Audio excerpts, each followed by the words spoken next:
सम्मानित साथियों, बहुजन समाज पार्टी की राष्ट्रीय अध्यक्ष, उत्तर प्रदेश की 4 बार मुख्यमंत्री रह चुकी, पूर्व सांसद, करोड़ों करोड़ों कमजोर मजलूम बेसहारा दिलों की आवाज आदरणीय बहन कुमारी मायावती जी हमारे बीच में पहुंच चुकी हैं। अब मेरी आप लोगों से पुरजोर अपील है कि उनका जोरदार शब्दों में स्वागत करें, जोरदार ताली बजाकर स्वागत करें।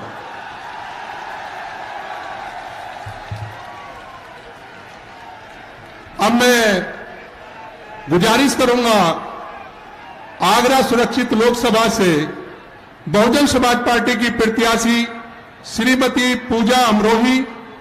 फतेहपुर सीकरी लोकसभा की प्रत्याशी श्री राम निवास शर्मा जी, हाथरस सुरक्षित लोकसभा के श्री प्रत्याशी हेम बाबू धनकर जी से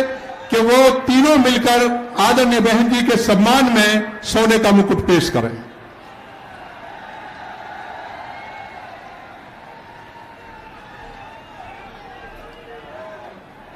अब मैं गुजारिश करूंगा बहुजन समाज पार्टी की राष्ट्रीय अध्यक्ष आदरणीय बहन कुमारी मायावती जी से कि वो आए और इस चुनावी विशाल जनसभा को संबोधित करें। आदरणीय बहन जी।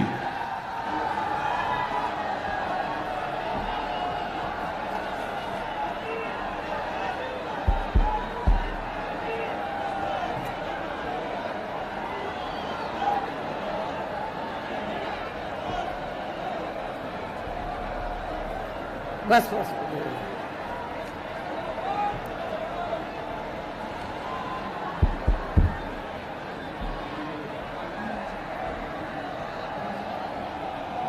बीएसपी की इस चुनावी जनसभा में इकट्ठा हुए पार्टी के सभी छोटे बड़े पदाधिकारी एवं कार्यकर्तागण, आज आप लोग देश में व यहाँ आपके उत्तर प्रदेश स्टेट में भी लोकसभा के लिए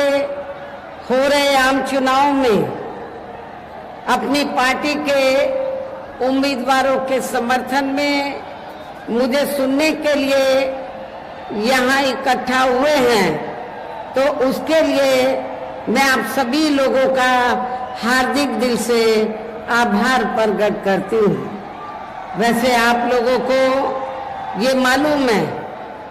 कि हमारी पार्टी कांग्रेस, बीजेपी व अन्य किसी भी विरोधी पार्टी तथा गठबंधन आदि के साथ मिलकर नहीं, बल्कि अकेले ही अपनी पार्टी के बलबूते पर पूरी तैयारी व दमदारी के साथ ये चुनाव लड़ रही है। इसके साथ ही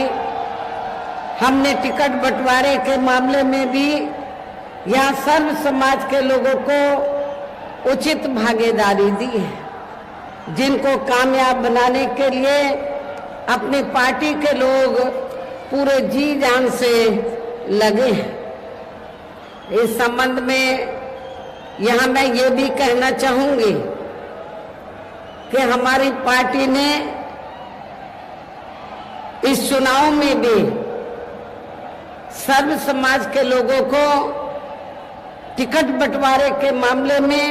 या देने के मामले में हमने उचित भागीदारी दी है। खासकर जो दलित वर्ग के लोग हैं या जो रिजर्व सीटें हैं, तो हमने रिजर्व सीटों पर भी अकेले एक ही कम्युनिटी के लोगों को नहीं, एक ही बिरादरी के लोगों को नहीं, बल्कि शेड्यूल कास्ट में जो विभिन्न जातियां आती हैं, तो उनको हमने चुनाव लड़ने का मौका रिजर्व सीटों पर दिया है। आगरा के लोगों को ये मालूम है कि जब इस चुनाव से पहले आपके उत्तर प्रदेश में लोकल बॉडीज के चुनाव हुए थे और यहाँ मेयर का चुनाव हुआ, तो हमारी पार्टी ने अनुसूचित जाति में से एक वाल्मीकि समाज की महिला को मेयर के लिए चुनाव के मैदान में उतारा था। और आपकी ये आगरा रिजर्व सीट है, तो आगरा रिजर्व सीट से तो फिर हमने यहाँ पर तो जाटव समाज की महिला को चुनाव के मैदान में उतारा है। इसके नजदीकी ज्यादा दूर नहीं है, हाथरस लोकसभा की सीट है, तो वहां हमने धनगर समाज को जो अनुसूचित जाति में आते उनको भी चुनाव के मैदान में उतारा है। आपके आगरा से लगी हुई फतेहपुर सीकरी की सीट है, तो यहाँ हमने अपर कास्ट समाज में से तो खास तौर से ब्राह्मण समाज के व्यक्ति को हमने चुनाव के मैदान में उतारा है। तो इस प्रकार से हमने टिकट बंटवारे के मामले में सर्व समाज के लोगों को बीएसपी में जुड़ने की उनकी तादाद को ध्यान में रखकर हमने उचित भागीदारी दी है। हालांकि आज यहाँ आपकी इकट्ठा हुई अपार भीड़, वह भीड़ के जबरदस्त जोश को भी देखकर अब मुझे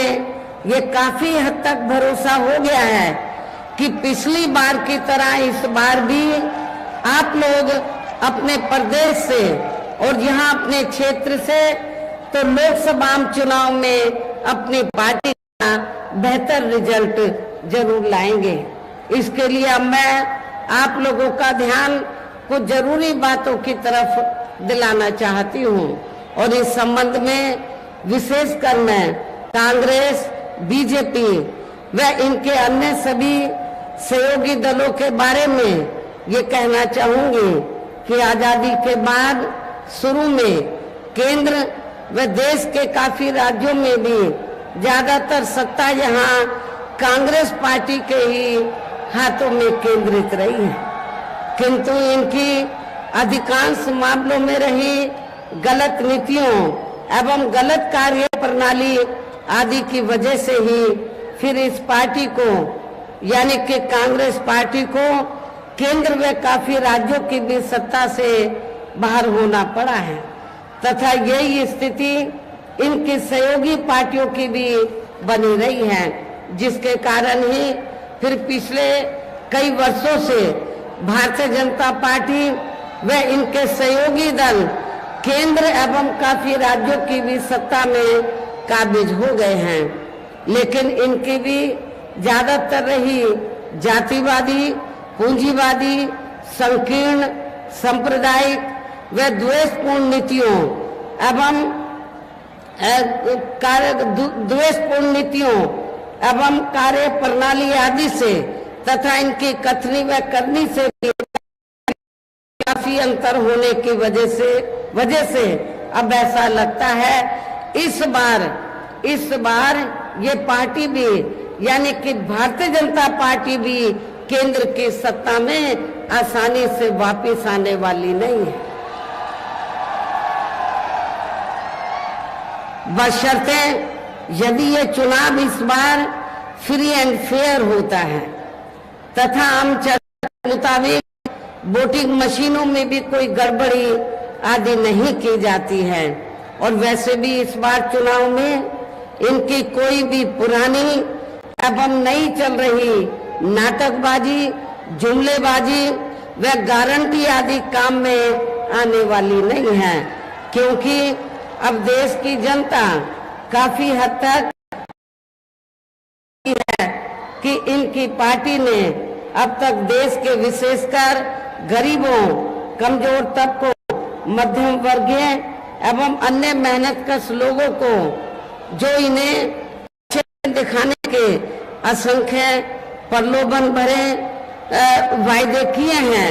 तथा अनेकों हवाई व कागजी गारंटी आदि भी दी है, तो उनका जमीनी हकीकत में अभी तक इन्होंने लगभग 1/4 हिस्सा कार्य भी नहीं किया है, बल्कि इसके स्थान पर इनका ज्यादातर समय व ताकत भी या इनके अपने चहेते रहे बड़े बड़े पूंजीपतियों एवं धन्ना सेठों को ही ज्यादा से ज्यादा मालामाल व धनवान बनाने में तथा इन्हें हर स्तर पर छूट देने व बनाने में ही लगी रही है, जिनके अधिकांश आर्थिक सहयोग से ही ये पार्टी व अन्य पार्टियां भी अपना संगठन चलाती हैं तथा चुनाव आदि भी लड़ाती हैं, जिसका काफी कुछ खुलासा बॉन्ड की आई रिपोर्ट से भी हो जाता है। इसके साथ ही अब ऐसा लगता है कि कांग्रेस पार्टी की तरह ही बीजेपी ने भी केंद्र की तमाम सरकारी जांच एजेंसियों का ज्यादातर राजनीतिकरण ही कर दिया है। इसके अलावा देश के किसान वर्ग भी वर्तमान बीजेपी की सरकार में शुरू से ही अपनी विभिन्न समस्याओं को लेकर काफी ज्यादा दुखी व परेशान रहे हैं और अभी भी हैं, जबकि यूपी में 4 बार हमारी पार्टी की रही सरकार ने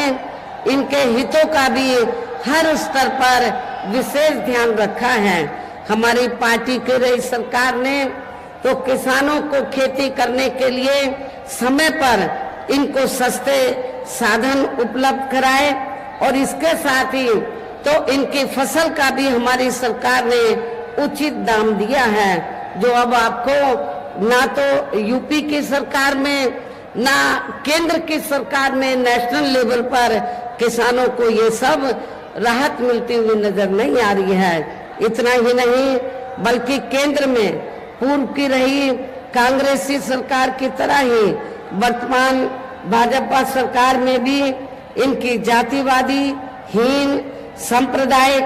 एवं पूंजीवादी सोच व नीतियों के चलते ही पूरे देश में सर्व समाज में से खासकर गरीबों, दलितों, आदिवासियों, पिछड़े वर्गों, मुस्लिम एवं अन्य धार्मिक अल्पसंख्यक समाज के लोगों का भी पूर्ण रूप से विकास व उत्थान आदि नहीं हो सका है। और इस संदर्भ में वैसे आप लोगों को ये मालूम है कि पूरे देश में यहाँ दलितों, आदिवासियों एवं अन्य पिछड़े वर्गों का सरकारी नौकरियों से अधूरा पड़ा आरक्षण का कोटा भी अभी तक पूरा नहीं भरा गया है। विशेषकर एससी व एसटी वर्गों के सरकारी कर्मचारियों का पद भी अब काफी हद तक प्रभावहीन ही बना दिया गया है। और यहाँ मैं आप लोगों को ये भी बताना चाहती हूँ, जब यहाँ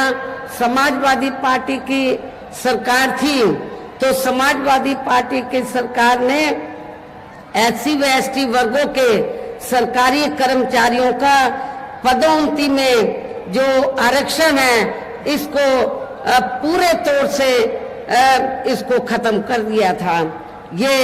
आप लोगों को इस बात की भी जानकारी होनी चाहिए। और इतना ही नहीं, जब इस मामले को हमारी पार्टी ने संसद में उठाया, एससी एसटी का जो पदोन्नति में आरक्षण है इसको प्रभावशाली बनाने के लिए संशोधन बिल लाने के लिए सरकार पर दबाव बनाया, तो उस समय सेंटर में कांग्रेस पार्टी पावर में थी। तो उस दौरान कांग्रेस और बीजेपी दोनों की मिली भगत से समाजवादी पार्टी को आगे करके इस बिल को पार्लियामेंट के अंदर फाड़ा गया। और इतना ही नहीं बल्कि बीजेपी और कांग्रेस पार्टी दोनों की मिली भगत से इस बिल को पास नहीं होने दिया, इस बिल को पास नहीं होने दिया। और इतना ही नहीं, आज जो खास तौर से आरक्षण को लेकर जो किस्म किस्म की बातें कही जा रही हैं, एससी एसटी ओबीसी के आरक्षण को लेकर कांग्रेस भी लंबी चौड़ी बातें कर रही है, बीजेपी भी, जबकि ये दोनों पार्टियां एससी एसटी ओबीसी के आरक्षण के खिलाफ हैं। ये दोनों पार्टियां नहीं चाहती हैं एससी एसटी ओबीसी के वर्गों के लोगों को आरक्षण का पूरा लाभ मिले। साथ ही केंद्र व राज्यों में भी विरोधी पार्टियों की रही सरकारों में इन सभी वर्गों को प्राइवेट सेक्टर में आरक्षण दिए जाने की व्यवस्था किए बिना ही इनकी सरकारों के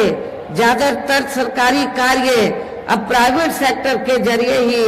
इनके बड़े बड़े पूंजीपतियों व धन्ना सेठों आदि को ही दिए जाने के कारण अब इनको पूरे देश में आरक्षण का बहुत कम ही लाभ मिल पा रहा है। इसी प्रकार इनका अन्य और मामलों में भी शोषण व उत्पीड़न आदि होना अभी तक भी बंद नहीं हुआ है। इसके साथ साथ मुस्लिम व अन्य धार्मिक अल्पसंख्यक समाज के लोगों की भी हालत हर स्तर पर या काफी ज्यादा खराब व दयनीय ही बनी हुई है। इतना ही नहीं बल्कि पिछले कुछ वर्षों से केंद्र व अधिकांश राज्यों में भी बीजेपी व आरएसएस की सरकारों के चलते हुए अब इनका विकास व उत्थान आदि होना भी काफी हद तक बंद सा हो गया है। आए दिन इन पर खासकर आए दिन मुस्लिम व अन्य धार्मिक अल्पसंख्यक समाज के लोगों पर खासकर हिंदुत्व की आड़ में हो रही जुल्म जाति भी यहाँ काफी ज्यादा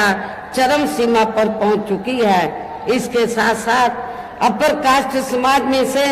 विशेषकर गरीब लोगों की भी हालत हमें कोई खास अच्छी नजर नहीं आती है। कहने का तात्पर्य ये है कि चाहे वीकर सेक्शन के लोग हैं या माइनॉरिटी हैं, अपर कास्ट समाज के लोग हैं, ये सभी लोग हमें काफी दुखी व परेशान नजर आते हैं। हर मामले में व हर स्तर पर हमें काफी दुखी व परेशान नजर आते हैं। इनके गलत कृषि नीतियों के कारण किसान वर्ग भी आए दिन आंदोलित ही रहता है। साथ ही इनके गलत आर्थिक नीतियों की वजह से देश की अर्थव्यवस्था पर भी इसका काफी बुरा प्रभाव पड़ा है, जिससे यहाँ विशेषकर छोटे एवं मध्यम वर्गीय व्यापारी वर्ग भी काफी ज्यादा दुखी व परेशान हैं। और अब केंद्र में पूर्व की रही सरकारों की तरह ही वर्तमान भाजपा सरकार में भी यहाँ पूरे देश में गरीबी, बेरोजगारी एवं महंगाई आदि भी लगातार काफी ज्यादा बढ़ रही है। देश में हर स्तर पर फैला भ्रष्टाचार भी अभी तक खत्म नहीं हुआ है। साथ ही अपने देश की सीमाएं भी अभी तक पूरे तौर से सुरक्षित नहीं है। ये भी बड़ी चिंता की बात है। ऐसे में अब आप लोगों को देश में हो रहे लोकसभा आम चुनाव में बीजेपी, आप लोगों को आम चुनाव में कांग्रेस, बीजेपी व इनके सहयोगी पार्टियों को भी केंद्र की सत्ता में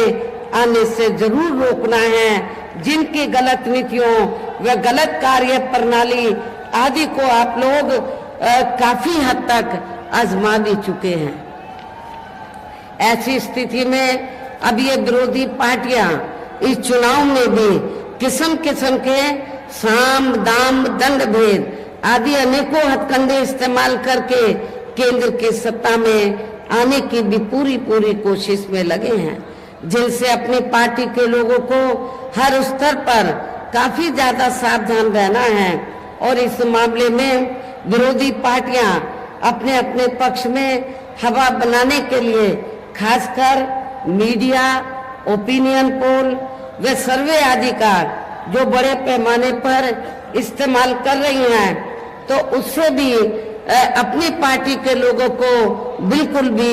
गुमराह नहीं होना है। इसके साथ ही विरोधी पार्टियों के विभिन्न रूपों में जारी किए गए इनके हवाई व प्रलोभन भरे चुनावी घोषणा पत्रों एवं वायदों आदि के बहकावे में भी अपनी पार्टी के लोगों को कतई नहीं आना है, जिन्हें ये पार्टियां चुनाव खत्म होने के बाद ज्यादातर अमल में नहीं लाती हैं। और अब जिन पर से देश की जनता का अधिकांश विश्वास ही उठ गया है, यही खास वजह है कि हमारी पार्टी किसी भी चुनाव में अपनी पार्टी का कोई भी चुनावी घोषणा पत्र आदि जारी नहीं करती है। वैसे भी हमारी पार्टी किसी भी मामले में कहने में बहुत कम बल्कि कार्य करके दिखाने में ही ज्यादा विश्वास रखती है। और इस बात का सबसे बड़ा सबूत ये है कि उत्तर प्रदेश में 4 बार हमारी पार्टी के नेतृत्व में रही सरकार ने चुनाव में अपनी पार्टी के बिना कोई जारी किए गए चुनावी घोषणा पत्र के ही प्रदेश व आम जनहित में काफी कुछ ऐतिहासिक कार्य करके दिखाए हैं, जिनकी अब देश में अधिकांश की सरकारें काफी नकल भी कर रही हैं। जबकि इस मामले में हमारी पार्टी का ये कहना है कि यदि इन पार्टियों के स्थान पर केंद्र में हमें अपनी पार्टी की सरकार बनाने का मौका मिलता है तो तब फिर हमारी पार्टी की बनी सरकार केंद्र में यहाँ अब तक रही सभी विरोधी पार्टियों की सरकारों की तरह केवल हवाई व कागजी कार्य आदि नहीं करेगी, बल्कि उत्तर प्रदेश की तरह ही जमीनी हकीकत में ठोस कार्य करके दिखाएगी। और इस संदर्भ में खासकर मैं ये कहना चाहूंगी, केंद्र द्वारा देश में पिछले कुछ समय से अति गरीब परिवारों को अस्थायी तौर पर फ्री में जो थोड़ी सी खाद्य सामग्री दी जा रही है, तो उससे इनका स्थायी तौर पर भला होने वाला नहीं है। और आप लोगों को ये मालूम है कि जब यहाँ असेंबली का चुनाव हुआ तो असेंबली के चुनाव में भी और अब लोकसभा चुनाव में भी पूरे देश के अंदर तो जो सर्व समाज में से जो गरीब लोग हैं जिनको इन्होंने फ्री में थोड़ा राशन आदि दिया है, खाद्य सामग्री आदि दी है, तो उसके एवज में तो ये इन्होंने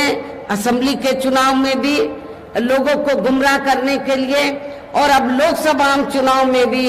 तो बीजेपी और आरएसएस के लोग तो अपने कंधे पे थैला टांग कर तो गांव-गांव में घूम रहे हैं और क्या कह रहे हैं कि देखो श्री नरेंद्र मोदी जी ने तो आपको फ्री में राशन दिया है, तो आपके ऊपर मोदी जी का बहुत कर्ज है, तो आप कर्ज के रूप में तो आप ये जो कर्ज है तो इस चुनाव में आपको अदा करना है, वोट के रूप में बीजेपी को वोट देकर आपको ये कर्ज अपना अदा करना है। लेकिन मैं अपने ऐसे सभी लोगों को, गरीब लोगों को ये कहना चाहती हूँ कि वर्तमान में केंद्र की जो भाजपा सरकार ने जो गरीब लोगों को थोड़ा जो फ्री में राशन आदि दिया है, तो ये कोई बीजेपी ने अपनी जेब से नहीं दिया है, श्री नरेंद्र मोदी जी ने अपनी जेब से नहीं दिया है, बल्कि आप लोग जो यूपी गवर्नमेंट को या केंद्र की सरकार को जो भी टैक्स देते हैं उस टैक्स के पैसे से, टैक्स तो आपका है, टैक्स जनता देती है, तो जो पैसा आप लोग टैक्स के रूप में देते हैं उस पैसे से ये राशन दिया जा रहा है। इसमें बीजेपी का कोई एहसान नहीं है और ना ही श्री नरेंद्र मोदी जी का इनका कोई एहसान नहीं है, कोई कर्ज नहीं है। आप लोगों का ये पैसा है, आप लोगों ने टैक्स के रूप में इसको दिया, तो इसलिए आप लोगों को ये नहीं सोचना है कि हमने उनका नमक खाया है, ये नमक तो आप ही लोगों का है। आप लोगों ने टैक्स दिया, उससे आप लोगों को ये फ्री में राशन आदि दिया गया है, तो इनके बहकावे में आप लोगों को कतई भी नहीं आना है। ये भी मैं, और वैसे भी ये जो गरीब लोग हैं, वैसे भी इनकी ये जटिल समस्या देश में हर हाथ को काम देने से ही केवल दूर हो सकती है, जिसकी तरफ हमारी पार्टी की बनी सरकार विशेष ध्यान देगी। साथ ही देश में पिछले काफी वर्षों से आए दिन बढ़ रही गरीबी, बेरोजगारी व महंगाई आदि से भी जनता बहुत ज्यादा दुखी व परेशान है, जिसे भी आर्थिक नीतियों में तब्दीली करके जरूर दूर किया जाएगा। धर्म की भी आड़ में पिछले कुछ वर्षों से खासकर मुस्लिम समाज के लोगों का द्वेष की भावना से जो इनका काफी ज्यादा शोषण व उत्पीड़न आदि किया जा रहा है, तो उसे भी जरूर रोका जाएगा। और ये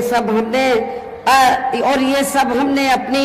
यूपी की रही सरकार में करके भी दिखाया है। हमने उत्तर प्रदेश के अंदर कोई भी दंगा फसाद नहीं होने दिया है। इसके अलावा हमने यूपी में सर्व समाज में से गरीब एवं बेरोजगार लोगों को बेरोजगारी भत्ता आदि न देकर उन्हें बड़ी तादाद में रोटी रोजी के साधन भी उपलब्ध कराए हैं, जो अब ये कार्य भी अधिकांश ठंडे ही पड़े हैं, जिनको फिर सरकार बनने पर, केंद्र में सरकार बनने पर प्राथमिकता दी जाएगी। अर्थात देश में इस समय हो रहे लोकसभा चुनाव में विरोधी पार्टियों के जारी किए गए उनके हवाई व प्रलोभन भरे चुनावी घोषणा पत्रों आदि के बहकावे में अब यह खासकर देश के अति गरीबों, मजदूरों, बेरोजगारों एवं अन्य मेहनतकश लोगों को बिल्कुल भी नहीं आना है। और अब इन्हें ऐसी सभी विरोधी पार्टियों की हर हालत में, ऐसी सभी विरोधी पार्टियों को हर हालत में केंद्र की सत्ता में आने से जरूर रोकना है, जिनके कथने व करने में काफी अंतर रहा है तथा जिन्हें ये लोग वर्षों से आजमा भी चुके हैं। ऐसे में अब मेरा यही कहना है कि आप लोगों को अपने खुद के व अपने प्रदेश व क्षेत्र के तथा देश के भी हित में अपने वोटों को यहाँ कांग्रेस, बीजेपी व अन्य विरोधी पार्टियों को न देकर केवल अपनी एकमात्र हितैषी पार्टी बहुजन समाज पार्टी को ही देना है, जो ये पार्टी उत्तर प्रदेश की तरह ही केंद्र में भी अपनी पार्टी की सरकार बनने पर फिर पूरे देश में यह अपनी पार्टी की सर्वजन हिताय व सर्वजन सुखाय की नीतियों पर आधारित ही सरकार चलाएगी। इसके साथ साथ केंद्र से जुड़ी आपके क्षेत्र की जो भी यहाँ स्थानीय समस्याएं होंगी तो उन्हें भी फिर दूर करने का हर संभव पूरा प्रयास किया जाएगा। साथ ही यहाँ गरीबों, मजदूरों, बेरोजगारों, कर्मचारियों, किसानों, छोटे व्यापारियों एवं अन्य मेहनतकश लोगों के हितों का भी विशेष ध्यान रखा जाएगा। सर्व समाज में से खासकर दलितों, आदिवासियों, गरीबों, दलितों, आदिवासियों, पिछड़े वर्गों, मुस्लिम व अन्य धार्मिक अल्पसंख्यक समाज के लोगों के विकास एवं उत्थान के साथ साथ हर स्तर पर इनकी सुरक्षा आदि के लिए भी सख्त कदम उठाए जाएंगे। और तभी फिर यहाँ वास्तव में अपने देश के महान संतों, गुरुओं व महापुरुषों में भी विशेषकर महात्मा ज्योतिबा फूले, छत्रपति शाहू जी महाराज, श्री नारायणा गुरु, बाबा साहब डॉक्टर भीमराव अंबेडकर एवं मान्यवर श्री काशीराम जी आदि का अधूरा सपना जरूर साकार हो सकता है, जिनको यूपी में हमारी पार्टी की रही सरकार द्वारा हर स्तर पर पूरा आदर सम्मान दिया गया है। इन्हीं खास बातों के साथ ही अब मेरा देश व आपके स्टेट के भी हित में, आपके क्षेत्र के भी हित में यही कहना है कि हमारी पार्टी ने यहाँ जिनको भी चुनाव के मैदान में उतारा है, जो आपके सामने या मंच पर भी मौजूद हैं, तो उन्हें आपको जरूर कामयाब बनाना है, जिसके लिए यह पार्टी के सभी स्तर के छोटे बड़े पदाधिकारी एवं कार्यकर्तागण आदि पूरे जी जान से लगे हैं। और अब अंत में मेरा यही कहना है कि आप लोगों को वोट पड़ने वाले दिन यहाँ बीएसपी के अपने सभी लोकसभा उम्मीदवारों को, अर्थात आगरा जो सुरक्षित लोकसभा की सीट है, यहाँ से हमने श्रीमती पूजा अमरोही को चुनाव के मैदान में उतारा है। इसी जिले में, आगरा जिले में ही दूसरी सीट है फतेहपुर सीकरी लोकसभा की सीट। यहाँ से हमने श्री राम निवास शर्मा को, जो बहुत ही सामाजिक हैं और जी जान से अपनी सीट को जीतने में लगे हैं, इनको चुनाव के मैदान में उतारा है। हाथरस सुरक्षित लोकसभा की सीट से हमने श्री हेम बाबू को चुनाव के मैदान में उतारा है। हमारी महिला भी जो आगरे से चुनाव लड़ रही है, आपके जाटव समाज से ताल्लुक रखती है, ये भी जी जान से लगी हुई है तो इनको भी जिताकर आप लोग इनका हौसला जरूर बढ़ाएं और अपने जो ब्राह्मण समाज से, धनगर समाज से हैं, जो भी हमारे उम्मीदवार यहाँ चुनाव के मैदान में हैं, इनको आप लोग जरूर कामयाब बनाएं। और इनको कामयाब बनाने के लिए आप लोगों को ये मालूम है कि हमारी पार्टी का चुनाव चिन्ह क्या है, हाथी। आप लोगों को बहुजन समाज पार्टी का जो चुनाव चिन्ह हाथी है, हाथी चुनाव चिन्ह के सामने वाले बटन को दबाकर आप लोगों को अपनी पार्टी के इन तीनों प्रत्याशियों को रिकॉर्ड तोड़ वोटों के अंतर से जरूर कामयाब बनाना है, विजयी बनाना है। इनको पार्लियामेंट में जिताकर जरूर भेजना है। इस खास अपील के साथ ही अब मैं अपनी बात यही समाप्त करती हूँ। जय भीम, जय भारत।